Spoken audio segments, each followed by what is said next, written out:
பெருகி வருகின்ற பக்தர்கள் எண்ணிக்கைக்கு ஏற்ப முருகர் கோவில்களில் அடிப்படை தேவைகளை நிறைவேற்றுகின்ற வகையில் பெருந்திட்ட வரைவின் வாயிலாக 17 திருக்கோயில்கள் எடுத்துக்கொள்ளப்பட்டு பணிகள் நடைபெறுவது ஒரு புறம்.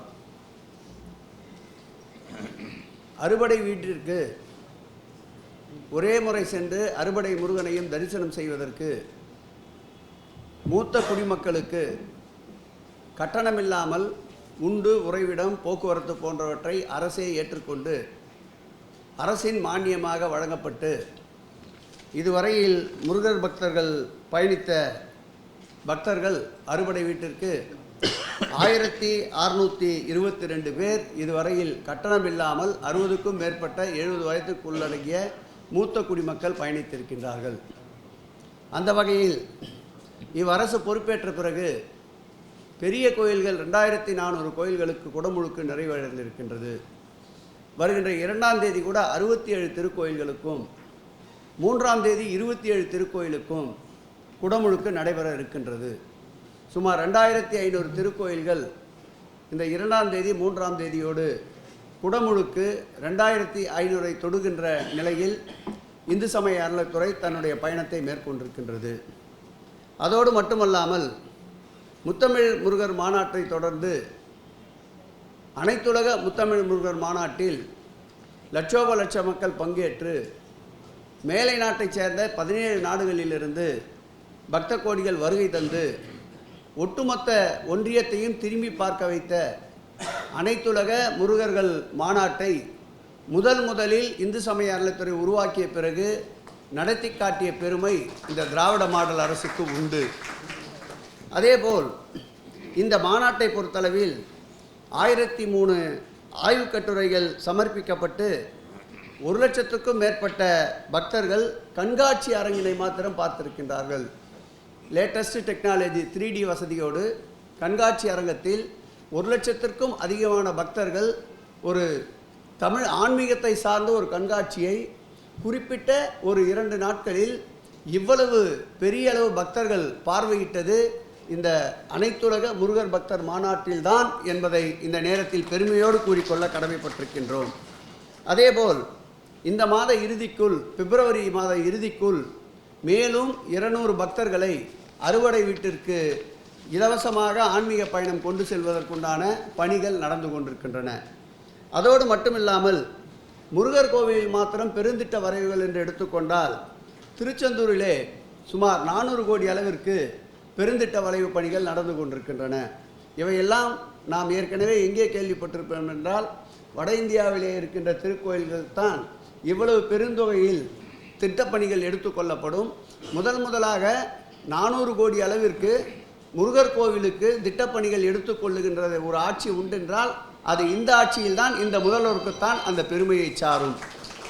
அதேபோல் அருள்மிகு பழனி தண்டாயுதபாணி சாமி திருக்கோயிலில் அன்னை தமிழ் அர்ச்சனை என்பதை நடத்தி காட்டி குடமுழுக்கையும் சிறப்பாக நடத்திய ஆட்சி திராவிட மாடல் ஆட்சி. பழனியில் மாத்திரம் திருச்செந்தூர் பழனியில் மாத்திரம் சுமார் 240 கோடி ரூபாய் செலவில் பெருந்திட்ட வரைவு உருவாக்கப்பட்டிருக்கின்றது. முதல் கட்ட பெருந்திட்ட வரைவு 98 கோடி ரூபாய் செலவில் நடைபெற்று கொண்டிருக்கின்றது. 2வது கட்ட பெருந்திட்ட வரைவு 108 கோடி ரூபாய் செலவில் அந்த பணிகள் மேற்கொள்ளப்பட்டு வருகின்றன.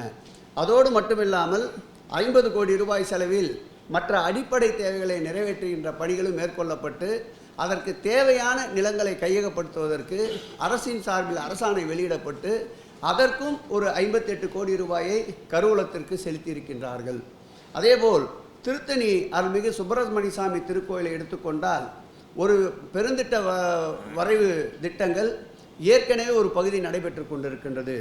2வது பகுதியாக 100 கோடி ரூபாயில் 2வது பெருந்திட்ட வரைவு பணி மேற்கொள்ளப்பட இருக்கின்றது.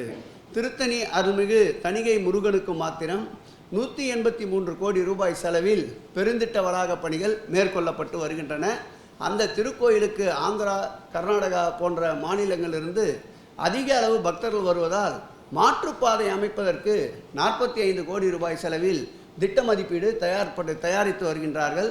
அதிலே தனியாரிடம் இருக்கின்ற நிலையை பெறுவதற்கும் இந்து சமய அறநிலையத்துறையின் சார்பில் இருக்கின்ற நிலங்களை வழங்குவதற்கும் பொதுப்பணித்துறையின் சார்பில் இருக்கின்ற நிலங்களை வழங்குவதற்கும் அதேபோல் நம்முடைய ஃபாரஸ்ட் டிபார்ட்மெண்ட் சார்பில் இருக்கின்ற நிலங்களை வழங்குவதற்கும் முக்கியமான இந்த நிலங்களை எடுப்பதற்குண்டான பணிகளை நம்முடைய செயலாளர் அன்பிற்கினிய சந்திரமோகன், நம்முடைய ஆணையாளர் நம்முடைய ஸ்ரீதர், நம்முடைய கூடுதல் ஆணையாளர் சுகுமார் அவர்கள் இந்த பணியை தினந்தோறும் ஆய்வு செய்து பணியினுடைய முன்னேற்றத்தை அந்த திருக்கோயிலுடைய அறங்காவல் குழு தலைவர் ஸ்ரீதர் ஆகியோர்கள் ஏற்பாடு செய்து வருகின்றார்கள். அதேபோல் அருள்மிகு சுப்பிரமணிய சுவாமி திருக்கோயிலை எடுத்துக்கொண்டால் தற்போது 24,80,00,000 ரூபாய் செலவில் திருப்பணிகள் மேற்கொள்ளப்பட்டு வருகின்றன. அதிலும் பெருந்திட்ட வரையறுக்கென்று 30 கோடி ரூபாயில் பெருந்திட்ட வரையறுக்குண்டான பணிகள் மேற்கொள்ளப்பட்டு வருகின்றன. உலகமே அதிசயிக்கின்ற வகையில் முருகப்பெருமானுக்கு மிக உயர்ந்த கருங்கல்லாலான ஒரு முருகர் சிலையை மருதமலையில் நிறுவ மாண்புமிகு முதலமைச்சர் அவர்கள் உத்தரவிட்டிருக்கின்றார், அனுமதி வழங்கியிருக்கின்றார் என்ற மகிழ்ச்சியையும் உங்களோடு பகிர்ந்து கொள்கிறோம். அதேபோல் சிறுவாபுரி முருகன் திருக்கோயில் வரலாறு காணாத அளவிற்கு செவ்வாய்க்கிழமைகளில் கூட்டம் அதிகரித்து வருகின்றது. போக்குவரத்து நெரிசல் ஏற்படுகின்றது. பக்தர்கள் நீண்ட நேரம் வரிசையிலே நின்று இறை தரிசனம் செய்கின்ற சூழ்நிலை இருப்பதால் அந்த திருக்கோயிலுக்கு 16 கோடி ரூபாய் செலவில் பெருந்திட்ட வரைவு பணிகள் 80% முடிக்கப்பட்டிருக்கின்றது. கூடுதலாக இன்னொரு 15 கோடி ரூபாய் செலவில் பெருந்தில வட்ட தயாரிக்கப்படுகின்றது. அந்த சாலையையும் அகலப்படுத்துவதற்கும் மாற்று சாலையை ஏற்படுத்துவதற்கும் 50 கோடி ரூபாய் செலவில் பொதுப்பணித்துறையும் இந்து சமய அறநிலையத்துறையும் ஒருங்கிணைந்து அந்த பணிகளையும் மேற்கொண்டு வருகின்றோம். குமரவயலூர் திருக்கோயில் வருகின்ற 19ஆம் தேதி குடமுழுக்கு நடைபெற இருக்கின்றது. அந்த திருக்கோயிலுக்கு நான் அமைச்சராக பொறுப்பேற்ற பிறகு மாண்புமிகு முதல்வருடைய உத்தரவின் அந்த திருக்கோயிலுக்கு சென்றபோது முன்புற மடங்கள் எல்லாம் சிதலமடைந்து கிடந்தன. அந்த பணிகளை மேற்கொண்டு இன்றைக்கு அந்த பணிகள் முழுமையாக நிறைவேற்றப்பட்டு வருகின்ற 19ஆம் தேதி நம்முடைய வயலூர் முருகனுக்கு மகிழ்ச்சியோடு கும்பாபிஷேகம் நடைபெற இருக்கின்றது. அங்கேயும் பெருந்திட்ட வளாக பணிகள் 30 கோடி ரூபாய் செலவிலே மேற்கொள்ளப்பட இருக்கின்றது. அதேபோல் காந்தல், அதற்கும் நேரடியாக ஆய்வுக்கு சென்றிருந்தோம். அது சிறப்புமிக்க சுற்றுலாத்தலமாகவும் இருக்கின்றது. முருகனுக்கு அங்கேயும் ஒரு 40 அடி உயரத்தில் சிலை அமைக்கப்பட்டிருக்கின்றது. அந்த சிலையையும் மீண்டும் புறணமைத்து நல்ல முறையில் பராமரிப்பதற்கு உத்தரவிடப்பட்டிருக்கின்றது. 11 கோடி ரூபாய் செலவில் அந்த திருக்கோயிலுக்கும் நாம் பெருந்திட்ட வரைவிலே பணிகளை துவக்க இருக்கின்றோம். இப்படி எண்ணிலடங்கா பணிகள், மொத்த பணிகள், ஏற்றுக்கொள்ளப்பட்டிருக்கிற பணிகள், அறுபடை வீடுகளுக்கு மாத்திரம் 275 பணிகள் சுமார் 801 கோடியே 40 லட்சம் ரூபாய் செலவில் அறுபடை வீடுகளுக்கு மாத்திரம் அதில் உள்ளடங்கிய பணிகளுக்கு இந்த அரசு செலவிடுவதற்கு, இந்து சமய அறநிலையத்துறை செலவிடுவதற்கு அனைத்து பணிகளும் முழு வேகமாக முழு வீச்சில் நடந்து கொண்டிருக்கின்றது. என்பெருமான் முருகனுக்கு, தமிழ் கடவுளுக்கு பெருமைக்கு பெருமை சேர்க்கின்ற ஆட்சிதான் திராவிட மாடல் ஆட்சி என்பதை நெஞ்சியை நிமிர்த்தி இந்த துறை சொல்லிக்கொள்வதில் மற்றற்ற மகிழ்ச்சி அடைகிறது.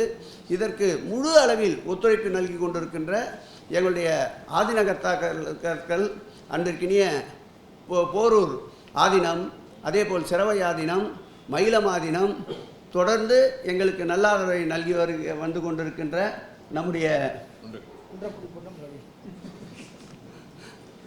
குன்றக்குடி, அவர் பேர் முழுசா சொல்லுறார், குன்றக்குடி பொன்னம்பலால் அடிகளார் அவர்களுக்கும் சக்தி முருகனார் அவர்களுக்கும், இனிய தங்கை அன்பிற்கினிய தேசமங்கையர்க்கரசி அவர்களுக்கும், துறை சார்ந்த கூடுதல் ஆணையாளர்கள் நம்முடைய அன்பிற்கினிய திருமகள் அவர்களுக்கும், ஜெயப்பிரியா அவர்களுக்கும், கவிதா அவர்களுக்கும், திருப்பணிகளை மேற்கொண்டு வருகின்ற நம்முடைய ஜெயராமன் அவர்களுக்கும், நம்முடைய அன்பிற்கினிய ஸ்ரீதர் திருத்தணி தலைவர் ஸ்ரீதர் அவர்களுக்கும், பழனி திருக்கோயிலை வெகு வேகமாக இறைப்பணிகளை, பக்தர்கள் தேவைகளை முடிப்பேன் என்ற சபதத்தோடு பழனி திருக்கோயில் தலைவராக பொறுப்பேற்றிருக்கின்ற பாலசுப்ரமணியம் அவர்களையும், எங்களுக்கெல்லாம் பிதாமகனாக இருந்து இந்த துறையில் சிறு சிறு தவறுகள் நடந்தாலும் அதை சுட்டிக்காட்டி, அதேபோல் துறை மீது யாரெல்லாம் இப்பொழுதெல்லாம் களங்கம் என்ற சேற்றை வாரி இறைக்கின்றார்களோ அப்பொழுதெல்லாம் அதை துடைத்தெறிந்து எங்களுக்கு உற்சாகமும் ஊக்கமும் அளித்திருக்கின்ற அருமையா சுகிசிவம் அவர்களும்